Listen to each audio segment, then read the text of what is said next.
Okay, go ahead and start with your name and the organization. My name is Phelister Abdalla. I work for the Kenya Sex Workers Alliance. I am the national coordinator. I give you permission to use this video. I am a sex worker living with HIV. I have been a sex worker for more than 18 years. Today I want to talk about the issue of antenatal care and sex workers as mothers. Most of the time we've had many programs which have been funded in Kenya for sex workers. But most of the time people think about HIV, condoms, and nothing else. People forget the fact that 95% of women in Kenya are sex workers, or 95% sex workers are women. That is the reason why I think it's important for people to talk about antenatal care when it comes to sex workers, because 95% of us are women and we give birth and the services are never available. I think it's high time people also talk about abortion, because before even this research, we have a huge number of sex workers who have lost their lives. Nobody is saying anything about it. It just looks like as if the lives of sex workers do not matter.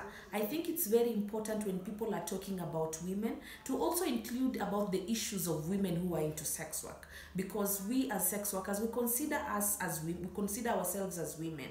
We've seen a high number of women in Kenya who are sex workers dying. Their cases are not being followed up. Nothing about antenatal is being spoken about when it comes to sex workers. We understand that the First Lady is running a zero campaign, whereby this campaign is not reaching sex workers. Sex workers are dying while they are giving birth. They are not able to access antenatal services like any other women because of the stigma and discrimination that is surrounding them. I think we need to change the thinking and the implementation when it comes to female sex workers. I think it is important to listen to all kinds of women, including sex workers, to understand and know what works better for them.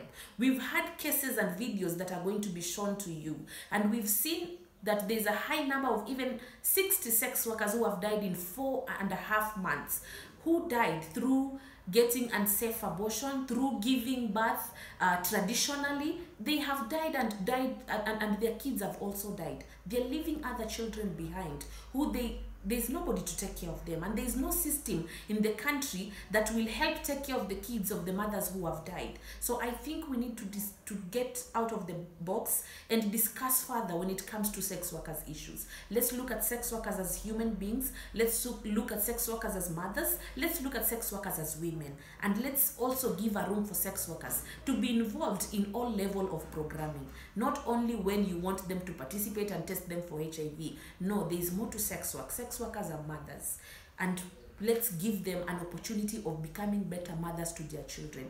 There is no need of me today, I'm a mother of 4. Tomorrow I get pregnant, I try to abort and I die. Who will raise my 4 kids? Those are the kind of questions we should be asking ourselves when we are planning for programmings for the sex workers. Thank you.